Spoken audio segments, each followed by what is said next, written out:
Stakeholders have renewed calls for justice, accountability, and survivor support in efforts to eliminate conflict-related sexual violence in South Sudan. The calls came during commemorations of the International Day for the Elimination of Conflict-Related Sexual Violence in Juba. We are here to bring in light the issues that often is hidden in silence, dismissed as an unavoidable impact of the war, and frequently met with impunity. We gather here today to say enough is enough. We have seen for a long period of time that sexual violence has been used as the regulatory tactics of modern wars. Organizers say survivor voices must remain central to efforts aimed at ending impunity and preventing future abuses. Today we speak not only for ourselves, but for also our children born out of conflicts-related sexual violence. Our children did not choose the circumstances of their birth. They carry the consequences of conflicts they never started. Yet they face stigma, silence, and barriers to education, healthcare, birth registration, and a sense of not belonging within their own communities. Today, we want to ask for three things. First, recognition.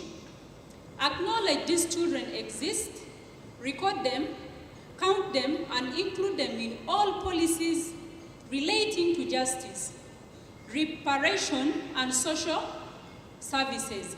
Participants also called for stronger legal protections and accountability mechanisms. The victims are always women and children who are not part of any conflict but suffer the most.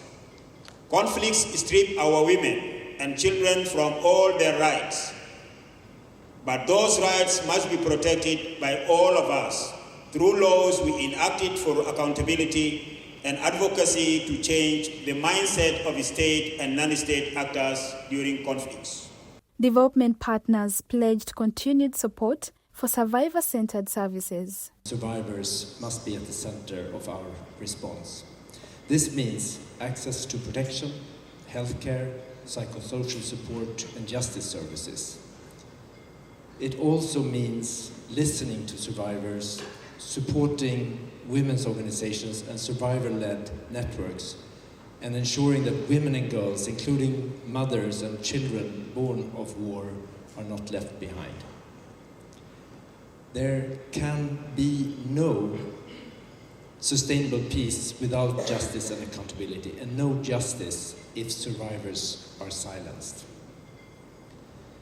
Addressing conflict-related sexual violence must be part of a wider effort on peace, reconciliation, accountability, and non-recurrence. Survivors are left with little hope as key transitional justice mechanisms are yet to be achieved.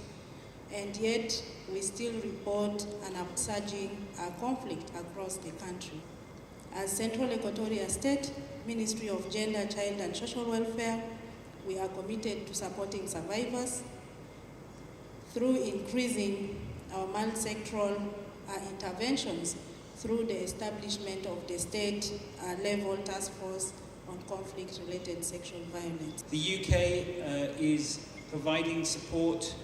Last year we provided support which benefited more than 40,000 women in terms of who were victims of gender-based violence. We know that victims require many services, including medical, psychosocial, legal services.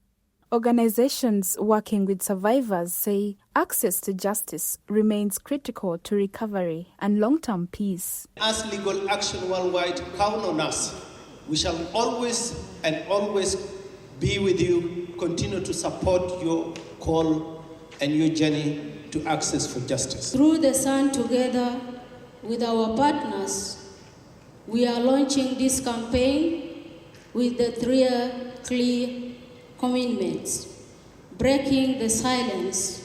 We create a safe space for the survivors to speak, to heal, to lower their voices, to campaign, to refuse what is happening in their life. Stakeholders say sustained partnerships and action will be key to ending conflict-related sexual violence and supporting survivors across South Sudan. Reporting from Juba, I'm Jabe Janet Emmanuel, King TV. This is King Media, Beyond the News.